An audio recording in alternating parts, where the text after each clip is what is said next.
It's really great to hear both of you. One thing that I was thinking about, and I would like to start asking, is whether you guys are on social media. Do you use the internet? Do you have a cell phone? What do you do about it? Well, I try to use technology without being used by it, so to use it smartly. I'm not against technology. It may sound like it from some of the things I say, but there is kind of a division of labor between engineers and entrepreneurs who are developing the new technologies. They, for obvious reasons, tend to emphasize all the wonderful promises and the positive potential, and then it becomes the tasks of historians and philosophers and social critics to speak mainly about the dangers, because somebody has to do it. But I think we need overall a balanced approach. So I certainly use social media. The internet has been a wonderful thing in my life. I met my husband in a dating site online 17 years ago. So I don't regret that. So yeah, I think a balanced approach is the best thing. That makes a lot of sense. What about you, Jared? Is this working? Yes. So, because I am 40 years older than Yuval, I do not use social media at all. My wife and one of my twin sons forced me 4 years ago to get this marvel of technology, a cell phone. I like the rubber bands. What are they for? The cell phone broke. Okay. I use the cell phone to make calls. I never turn the cell phone on except when I want to receive calls. I've not learned how to operate its camera, but I have learned to take down emails from my cell phone, and that's all that I do with a cell phone. I have personal experience of the negative effects of technology. I'm not opposed to technology. My secretary has a transcriber and uses computers, and I'm happy to have piano and other pieces of technology. But because of my field work for 55 years on the island of New Guinea, New Guineans did not have technology. They didn't have cell phone. They didn't have writing when I first went to New Guinea. And the consequence is that all communication in New Guinea is face-to-face. Most communication for us here is not face-to-face. It's words on a screen. But New Guineans communicate with each other always face-to-face. And the result is that they're very good at understanding other people. 5-year-old New Guineans are good at bargaining. New Guinea villagers who've never been out of their village can out-bargain oil company lawyers who come in from around the world. So I'm really impressed by the social skills associated with not becoming dependent on technology and with the loss of social skills often associated with dependence on indirect communication. It's a challenge how to get the advantages of technology without paying the price of loss of communicative skills. Yeah, I was watching Bill Gates' documentary on Netflix recently, and one of the things that struck me was precisely the fact that he only read books, and the documentary doesn't show him using technology almost at all. So I was asking myself whether it takes a billionaire not to use technology anymore. Can we afford not to use technology anymore? Maybe in the future, only billionaires will actually be able to do that. I'm not sure what you think. Well, in a way, not having a smartphone is kind of the new status symbol. I mean, I don't have a smartphone. And if you don't have a smartphone, you're really important. Yeah. Somebody else is carrying, of course, the smartphone for you if they need to reach you. But it means that you are unreachable, which was always the ultimate status symbol in a way. If you have a smartphone, it means that you have a boss. Either a professional boss at work or maybe a family boss like your children or your parents, whoever, needs to know where you are all the time. And when my parents came home from work like 30 years ago, 40 years ago, when they stepped into the house, that was it. Their work day was over. There was no way for their boss to get hold of them and want something. But now many people find that they are constantly in work because of the smartphone. Yeah. And they can't tell their boss, no, I don't want it. So I think we need a balanced approach. We need to use this technology, but we also need to build sanctuaries for people for teenagers, for grown-ups, that places and times when they are completely unreachable, that it's not just the status symbol of the super rich and powerful, that they have these sanctuaries. Yeah. This is great. Maybe we should connect everybody, and then after that, teach them how to disconnect. I think that's a great idea. How do you feel about it, Jared? Well, it's a challenge to get the benefits out of technology, because there's no doubt that there are enormous benefits, and to minimize the disadvantages. Because I'm married to a clinical psychologist, I see firsthand something that some of you may have seen, but many of you may not know about. There is now a specialty of clinical psychology, which consists of detoxifying people who are addicted to their electronic media. Yeah. Seriously, there are psychologists who specialize in this. And so someone who recognizes that they're checking their cell phone every 2 minutes, and they're checking it in the evening, and the cell phone is next to them while they're making love in the evening, they recognize that they've got a problem. So there are psychologists who take away such addicts for the weekend. The addict leaves all the electronic devices in a pile at the door, and for the first couple of hours, they're undergoing withdrawal, literally withdrawal, like a heroin addict. And then the clinical psychologist then helps them to deal with the withdrawal, and then helps them to figure out when to turn the device on and when to turn the device off. Both of you guys wrote books that actually touched millions of people, and your ideas have like circulated around the world. And I'm curious about what is it about your formation, your education, what was the moment in which you guys maybe had this eureka moment and you basically were capable of synthesizing this idea that touched so many people. So what about your education that actually led you to be here today? For me, it was really reading your book. and it's...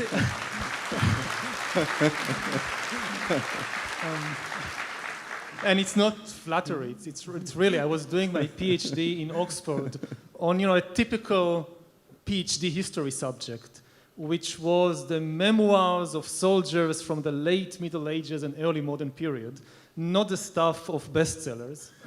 And in my spare time, I read Guns, Germs, and Steel, and I said to myself, hey, you can actually write such books. And it can be scientific books. It's not like the world is divided into these, I don't know, science fiction and thrillers and things like that, and then these tiny professional scientific monographs about very, very limited subjects. No, you can actually be scientists who writes from a macro perspective. And it took me quite a few years to realize how to actually do it. But this was really the moment that changed it for me. That's amazing. I wonder what book you read. Like Yuval, it also took me quite a few years, and there was a background to it. My mother was a teacher and a pianist and a linguist. My father was a physician, and so I grew up with science and languages and music, and my mother taught me to read when I was 3 years old. So I had lots of interest when I was growing up. But in academia, you're expected to specialize, and so I got my PhD on the physiology of the gallbladder. The gallbladder is this little organ here, and I became the world's expert on the gallbladder. But from my childhood background of interest in a lot of things, to feel that the rest of my life was going to be devoted to the gallbladder felt confining. There were two crises for me, because of my being older than Yuval. It could not be from reading Yuval's book. There were two things that happened within short succession. In 1985, I received a fellowship called the MacArthur Fellowship. MacArthur Fellowships are a batch of fellowships for which you don't apply, and they give you 5 years of support to do anything that you want. I got a phone call from the head of the MacArthur Fellowship Program, who began the phone call with a single sentence. I'm calling to tell you, Jared Diamond, that you've received this fellowship, which gives you this amount of money for the next 5 years, and there are also health benefits, and all in a single sentence. And at first I was highly excited because there was lots of money. And the result, then paradoxically, was that for one of only 2 times in my adult life, I got seriously depressed. I rarely depressed, but one of those few times was after I got the announcement of the MacArthur Award. Because what it meant to me was that the foundation thought that I was capable of doing more than gallbladder research, that I had not been living up to my potential, and that they expected me to do things. And I began thinking, what bigger things could I do? And then the second wake-up was the birth of my twin sons in 1987, recognizing that the year 2050, when I certainly will be dead, my sons can be alive in 2050, and their world, their future is not going to depend upon gallbladders, but it's going to depend upon history and geography. So those 2 things were the stimulus for my starting to write a book for the general public to convey the excitement of science and what we can do about it to the general public.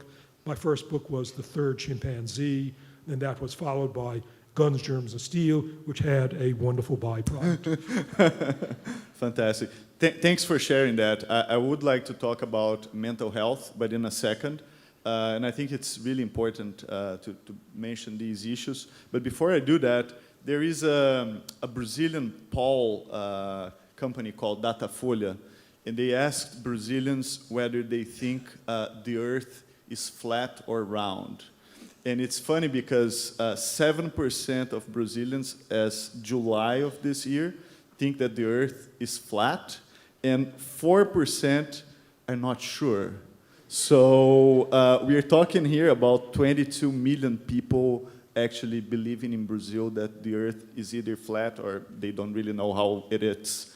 Do you think reality is under attack? Because you mentioned a lot about the power of storytelling and narratives.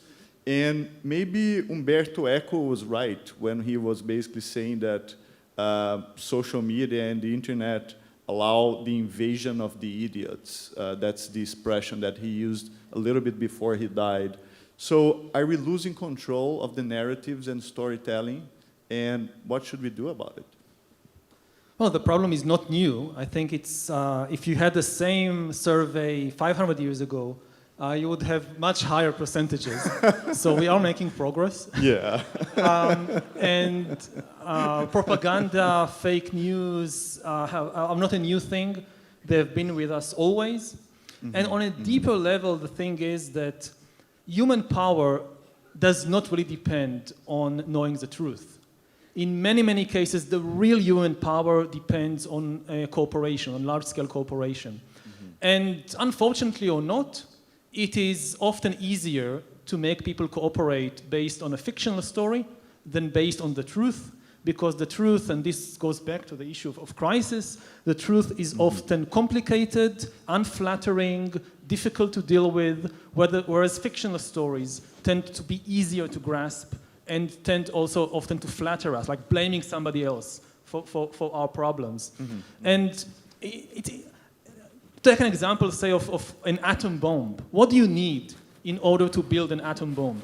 On the one hand, you need truth, scientific truth. If you are working on the basis of a wrong theory of physics, you think E equals mc to the third, you won't be able to build an atom bomb. Yeah. So on the one hand, you need the truth, and even the most dictatorial and lunatic regimes in the world, when it comes to building nuclear weapons, they suddenly want the scientific truth.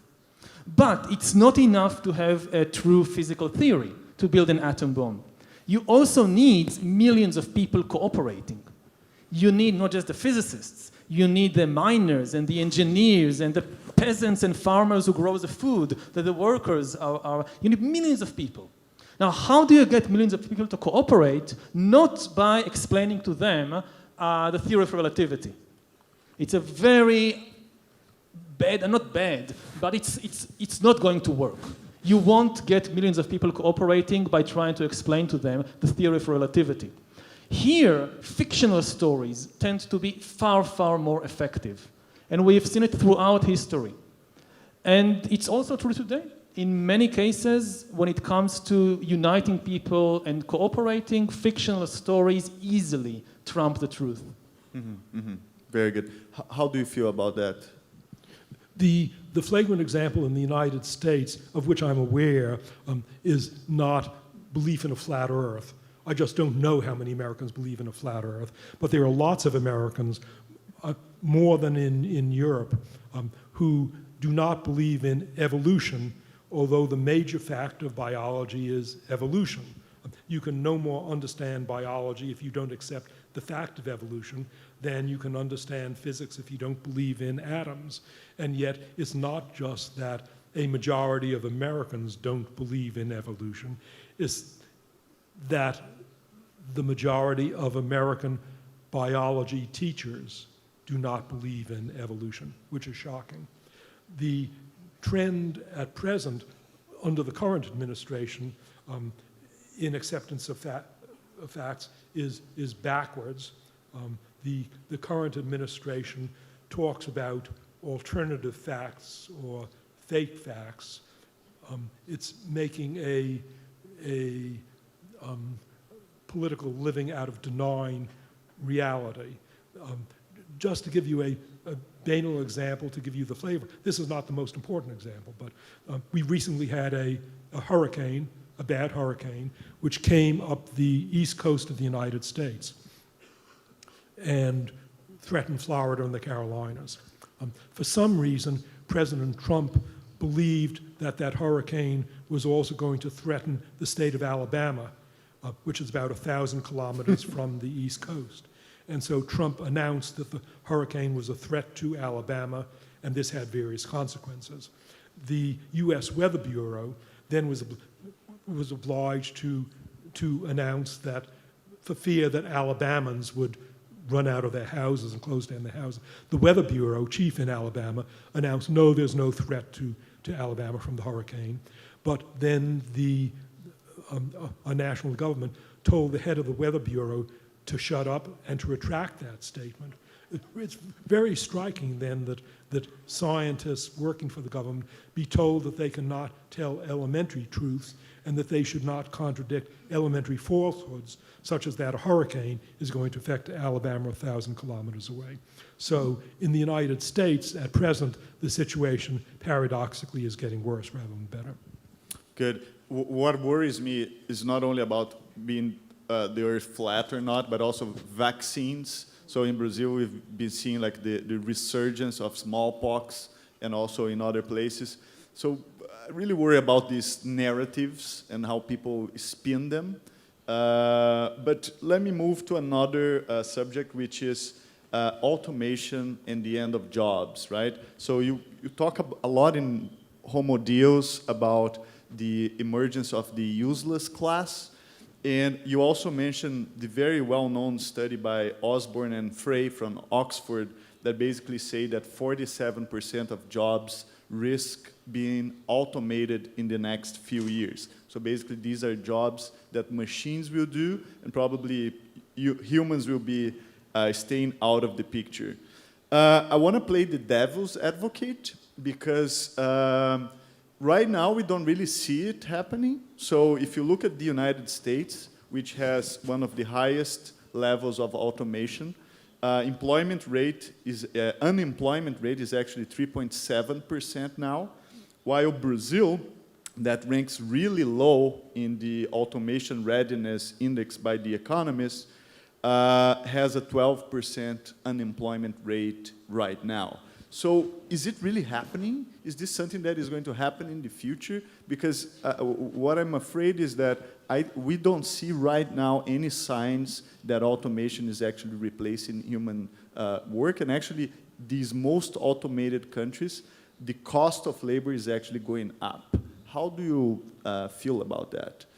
Well, of course, nobody knows exactly the timetable, but the key elements to consider is, first of all, the AI revolution is something like 4 or 5 years old. Mm-hmm. It takes time It's not that within 1 or 2, the distance from the laboratory where the breakthrough are being made until it impacts the factory of the office, it takes time. So we will see it unfolding, and not just in 1 year. It will be a cascade of ever bigger disruptions, because AI is nowhere near its full potential. So it's not like we'll have a big AI revolution, say in 2020 or 2025, and then we have a couple of rough years, and then everything settles down. No, we are about to, it's a slope which will get worse and worse as AI becomes better and better. So that's one issue. The second issue is that it's not that jobs will be completely eliminated. Some jobs will disappear, some jobs will change, and some new jobs will emerge. And the big issue will actually be retraining people to fill the new jobs. And here, the rich countries, which are leading the automation revolution, they have a huge advantage because they will reap most of the benefits from the AI revolution, and they already rich anyway, so they will have the resources to retrain their workforce. So I don't think we'll see huge unemployment in the United States or in Germany or Japan. The huge unemployment will be in Guatemala and Indonesia and Bangladesh. Just think what happens to the textile industry in Central America or in Southeast Asia once it becomes cheaper to produce a shirt in New York than in Guatemala. We are quite close to that point. You won't see unemployment in New York. Actually, employment in New York or San Francisco will even go higher because there is more money, there is more demand for software engineers, there is more demand for yoga teachers to teach the software engineers yoga. The unemployment will be in Guatemala, it will be in Bangladesh, in these places. And the danger is that the AI revolution will result in something like the Industrial Revolution of the 19th century, extreme inequality between some countries which dominate the global economy and other countries which completely collapse because their main asset of cheap manual labor becomes irrelevant. And this also leads to political domination. We are likely to see, we are beginning to see, what could be called data colonialism, when to control a country, you don't need to send in the armies, you just need to gather the data from the country. Just imagine, say, Brazil in 20 years or 30 years, when the entire personal, medical, financial history of every journalist, every politician, every judge, every mayor in Brazil is held by somebody in San Francisco or Beijing. Everything, every little sexual escapade you had at age 20, somebody there knows it because they have the data. They don't need to send in soldiers. The data is enough to control these countries from afar. This is good. And I don't think it's good. I don't think it's good at all. And actually, I have to say, we are on the same boat because I'm also concerned about these issues. But I would like to see how you would respond to that, and I like your response a lot. That was good. Jared, what's your perspective? There's a scenario in which the rich countries have the benefits and the big advantage, and that scenario is a possible one. But there's another scenario which is quite possible. I would say the chances are 49% that the scenario that I'm about to tell you will happen, and that is that suppose we don't get onto a sustainable economy in the next several decades, we failed, and we're no longer able to support a first world society, and we relapse. We have to relapse to the Stone Age. Who is going to be able to master the art of living in the Stone Age? Not Americans, not Europeans, not Japanese. The people who will master life in the Stone Age are the people who have experience of it within their lifetimes or their grandparents' lifetime. New Guineans, and here in Brazil, Amazonian Native Americans who've been using stone tools relatively recently. One may say, this is a far-out scenario, why worry about it? Well, the fact is that there is substantial risk that our ability to support a complex first world metal tool-based society is not going to survive beyond a few decades. And if so, it doesn't mean that everybody in the world is going to be dead. If we have a nuclear holocaust, yes, everybody in the world will be dead. But if we fail to develop a sustainable economy, the human species is not going to go extinct. Those humans who survive will be my New Guinea friends. One of my New Guinea friends made the last trip to the stone quarry in the late 1970s. There are still stone tools around there. My New Guinea friends still know how to farm the 79 varieties of sweet potatoes. I don't have the faintest idea how to farm sweet potatoes. In the United States, 98% of Americans are not farmers, 2% of Americans are farmers, but in New Guinea until recently, 100% of people were farmers.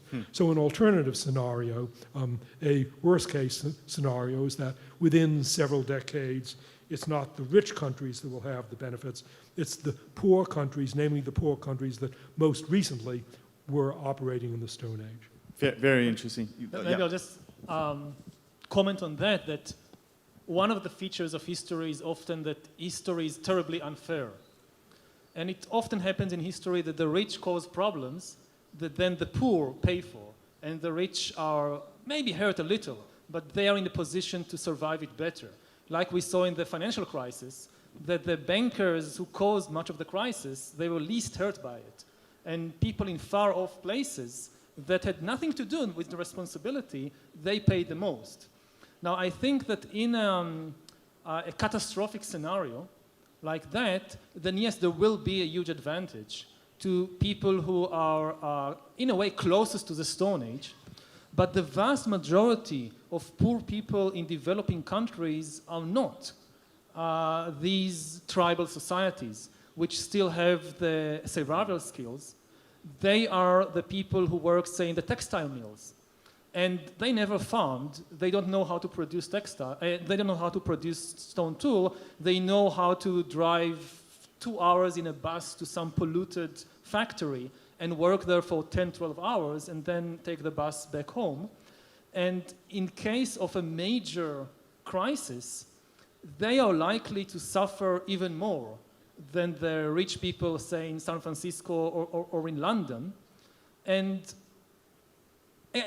except in the case of a really extreme, like nuclear war, one frightening scenario, one problem, is that a major crisis will only accelerate dangerous technological developments, like we saw in the 2 world wars, that as long as things are relatively calm, people don't like to take risks with extreme technologies. But if, say, we don't get a handle over the climate crisis and things deteriorate rapidly, this will cause people to look for extreme solutions.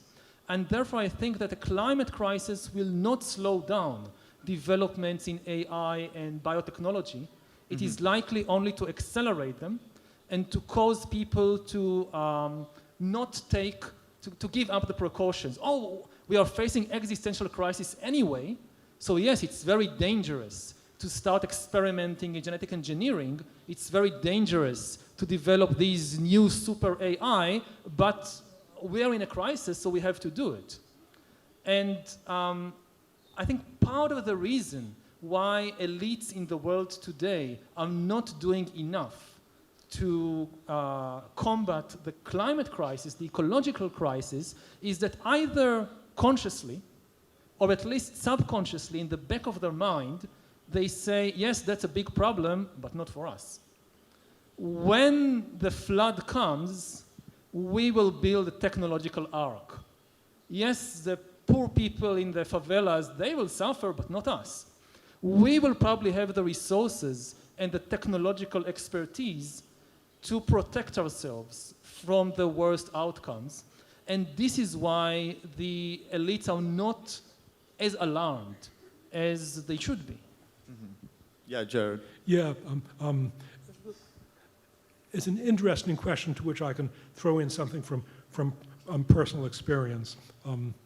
It is true flagrantly in the United States that lots of rich people perceive correctly that at present and for the foreseeable future, they can escape the consequences of the bad things going on in the world, and other people are going to suffer. There's a question, when will rich people in the United States start taking problems seriously? And a bitter answer is they will start taking problems seriously when they see that their own personal safety is at threat. I had Marie and my wife and I, we had a dramatic example of that in the year, I think it was 1993. Los Angeles is a city with unequal distribution of wealth. There are the rich areas like Beverly Hills, and there are poor areas like downtown. And when Marie and I, in fact, in 1993, were on an airplane going to a reunion of MacArthur Foundation Fellows in Chicago, we arrived in Chicago, checked into the hotel, and friends said, turn on the television and you're not going to like what you see. And what had happened, we turned on the television, what had happened was the Rodney King riots in Los Angeles. Rodney King riots were rioting that broke out in the downtown area of Los Angeles as a result of the beating of a driver called Rodney King. Riots spread, and there was concern that the riots would spread to Beverly Hills. What could the police do to protect the rich people in Beverly Hills if the rioters started rampaging into Beverly Hills? There was absolutely nothing that the police could do. What the police actually did do was, in the United States, we have these yellow pieces of plastic tape. If the police want to close off a street, they put a yellow band of plastic tape across the street. And so the police put yellow bands of plastic police tape across the main boulevards in Beverly Hills. Well, naturally, if the rioters had spilled out into Beverly Hills, the police tape would not have held them up. In fact, the Rodney King riots petered out without reaching Beverly Hills. But the conditions that spewed the Rodney King riots have gotten worse in Los Angeles, and my expectation is that it's just a matter of time before there are more riots, and the next time there are big riots in Los Angeles, the rioters will come to Beverly Hills, and the rich people in Los Angeles will feel the consequences, and will see whether that wakes them up or whether instead they resort to protecting themselves even more desperately. Just following up on that, but switching gears a little bit, these global problems like nuclear war, technological disruption, global warming, what do you guys think it's the role of education to prevent all that? And the reason I ask is I was in China until 2 days ago. I spent 4 months in China this year. And I was really shocked to see the PISA results for China. PISA is the global exam that measures the grades. And the 10% worst students in China are equal to the 10% best students in Brazil, for instance. And this is really shocking. And China, as you guys know, has lifted 750 million people out of poverty, which is the largest emergence of a population in history. And education played a really important role on that. And just to wrap up this, I also saw recently a research done on behalf of Lego by the Harris Group. They asked United States kids and Chinese kids from 8 to 12 years what they wanted to be when they grew up. And the answer of the Chinese kids were astronauts, and the answer of the US kids were YouTubers. So basically, what can we expect out of that? Let me give you 2 pieces of the answer to that. One piece, I have little experience of China myself. I have more experience of Japan through my Japanese relatives. And let me contrast the educational systems in the United States and in Japan, particularly as regards what to do about areas where educational performance is poor. Both in the United States and in Japan, rural areas with low population density, the students tend to be poorer students. Japan and the United States deal with that in opposite ways. Japan has a higher teacher-to-student ratio in rural areas. That's to say, in areas where the students are doing poorly, the Japanese provide more teachers in order to try to equalize academic performance within Japan. In the United States instead, for example, in California, the United States sends fewer teachers to areas with poor academic performance, which means that the poor, the uneducated become even more uneducated, which is a bad sign for the United States. The other thing that the other example that I wanted to mention as regards education is knowledge of geography, because I'm a geographer and I'm associated with the National Geographic Society. The National Geographic Society, every year or two, carries out surveys around the world of people's knowledge of geography. And there are 12 countries tested, one of which is always the United States. Then there's Mexico and Iceland and various other countries. Year after year, Americans score the lowest or next to the lowest in their knowledge of geography. But the examples of how poor our knowledge of geography is, I think will shock you. Most Americans cannot locate Afghanistan or Somalia on a map, although American troops have gone into Afghanistan and Somalia. It behooves us to know where Afghanistan and Somalia are. Worse yet, most Americans cannot locate New York City on the map. And worst of all, the biggest geographic feature of the globe is the Pacific Ocean. If you close your eyes and throw darts, at random you're more likely to hit the Pacific Ocean than anything else. But the majority of Americans cannot identify the Pacific Ocean. How do you feel, Yuval, about education and the role to prevent dystopic futures? Well, I think that the key thing connects back to the issue of jobs and automation, that as the job market is going to be more and more volatile, that jobs appear, disappear, change, and people will have to basically reinvent themselves several times during their lifetime. The old model that as a young person you mostly learn, and then as an older person you mostly rely on the skills and knowledge you acquired in your early years, this is going to be an obsolete model. Mm-hmm. You'll have to retrain yourself, reinvent yourself repeatedly. And our educational systems in most of the world are not built for that. Mm-hmm. The key skill is not learning any particular historical fact or geographical fact or physical equation. The key skill is how to keep learning and changing throughout your life, and what to do when you encounter an unfamiliar situation.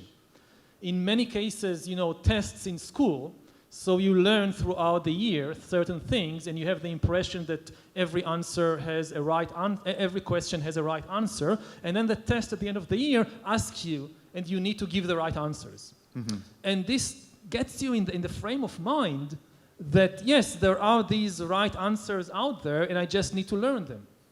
Whereas, especially for the 21st century, the key is how to deal with the unknown. So the best test at the end of the year, you learn something during the geography. The test at the end of the year shouldn't be about something you already know.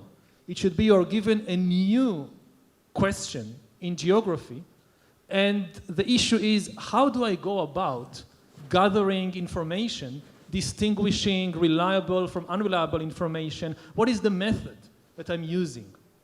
This would be the most important skill for the 21st century. Unfortunately, most educational systems, I don't know about China, are not focusing on that. So this is a very serious issue. And the second thing is that when we talk about developing crisis, which will hit in 10 years, 20 years, 30 years, mm-hmm. the educational system is really at the forefront of all that, because what you teach kids today in school should be relevant to the world of 20 years from now, not to today.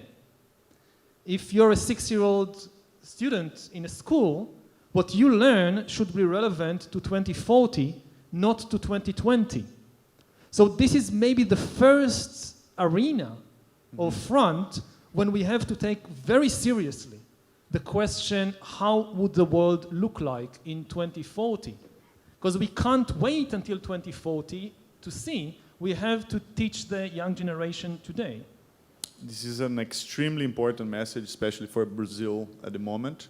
And I mentioned that I would like to talk about mental health.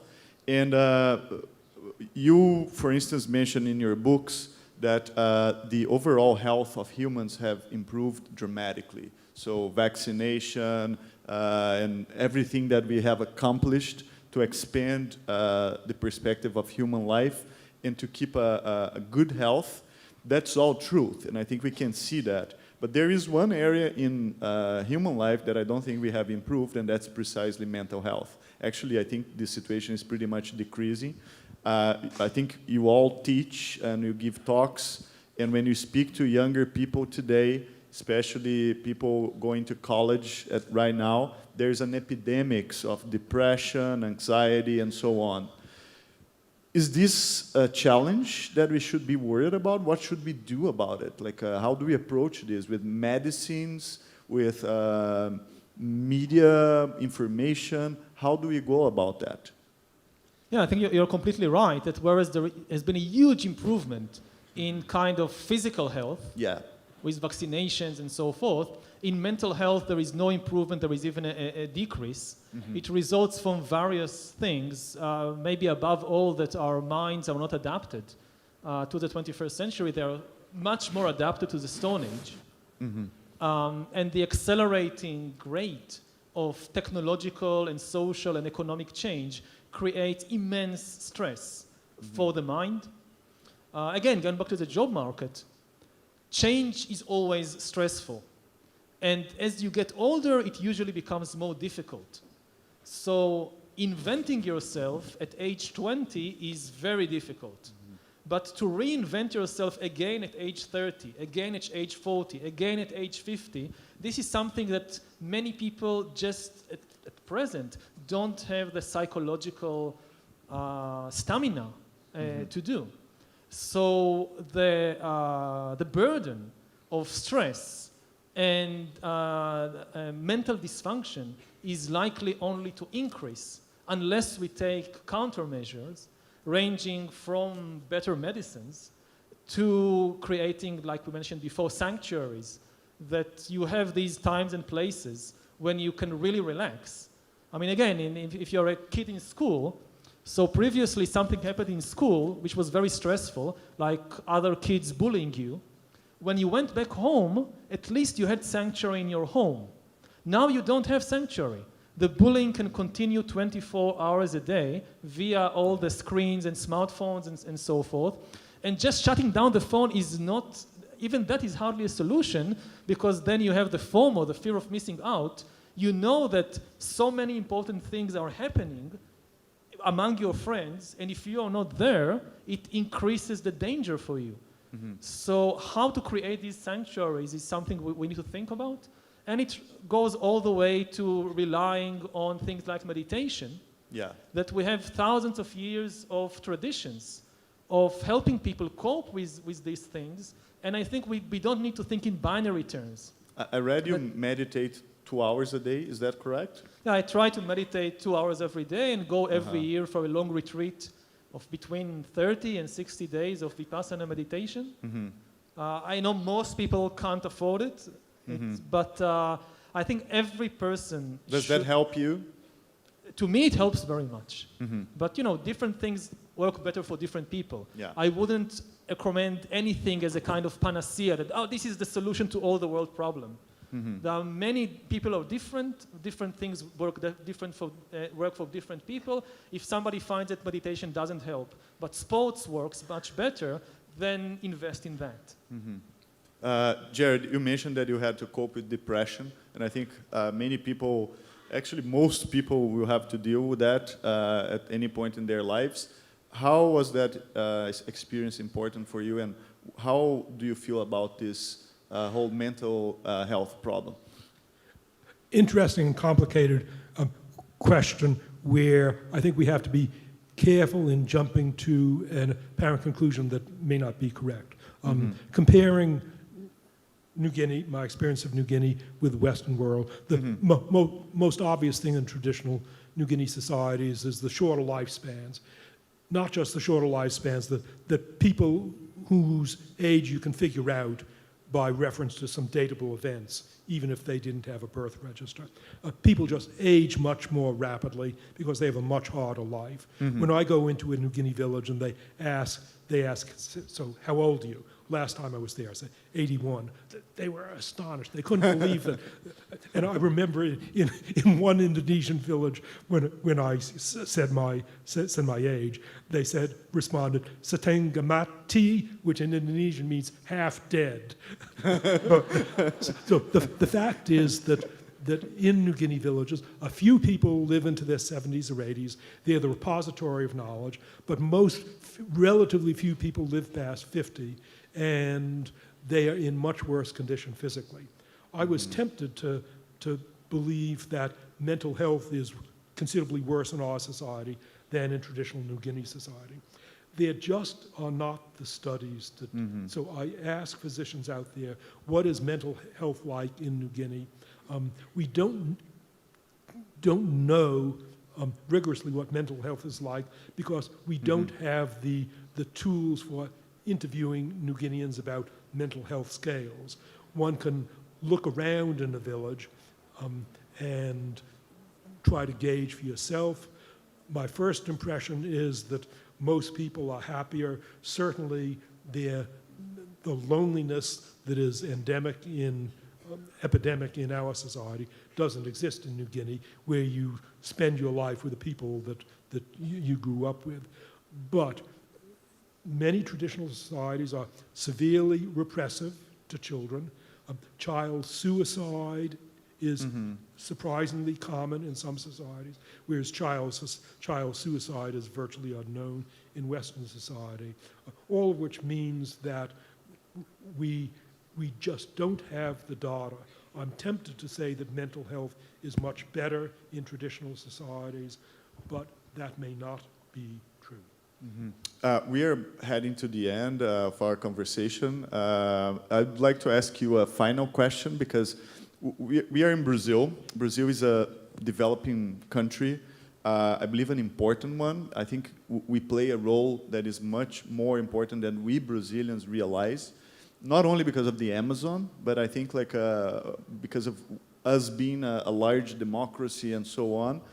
What advice would you give to Brazil in the moment we are living today, keeping in mind that Brazil is a democracy and we have the Amazon, which is a national issue, but that touches directly also in global interests. So what kind of advice would you guys give us? My advice would be to be honest and to take a perspective beyond a couple of years. My concern, without knowing Brazil well, is that the United States has no monopoly on dishonesty. There are some very basic things about how to operate an area like Brazil, a tropical rainforest. Tropical rainforests have their own hydrological cycle, and if you cut down the forest, you end up with drought. So if you cut down forests and convert the forest to soybean plantations, initially you get a lot more soybeans, you get more cattle ranches, but then you get less rain, and you're going to get less soybean production, less cattle production. So my concern is that a short-term perspective is being taken at the highest levels of government, and that in a relatively short run, it's going to be very bad for Brazil. I would emphasize the importance of keeping Brazilian democracy well functioning. All over the world, there is now a growing disbelief or less faith in democracy. But in the long run, the huge advantage of democracy is its flexibility. That sometimes authoritarian regimes, they can make quicker decisions because you need to compromise less. You need to consult less with different groups and different people. So it seems that they can make things work faster. But the big problem of authoritarian regimes is that when they make mistakes, and everybody makes mistakes, all regimes, all people, all parties make mistakes. In a democracy, when you make a mistake, it's easier to acknowledge it. Even if the ruling party doesn't acknowledge it, the citizenry can replace them, so you can change course. In authoritarian regimes, usually, when the regime makes a mistake, it never acknowledges it. It blames it, either on enemies outside or traitors within. And the conclusion the regime reaches is that it needs even more power. Because yes, we promised wonderful things, we didn't accomplish them, not because we made a mistake, but because there was traitors and enemies. So the solution is to give us even more power. And if, again, the things still don't improve, again they will say it's because the traitors are really, really powerful. So we need even more power. And we know from history where this is leading. So no matter what the difficulties are, it's very important to remember this crucial advantage of democracy, that it is better in acknowledging its mistakes and trying something else. And that usually is worth all the downsides of the democratic regimes. Well, I think everyone feels that we could be keeping this conversation for hours and hours. That was really great. Thank you so much for your presentations and for talking with me. And guys, please help me thank both of them for this amazing talk. Thank you. Thank you.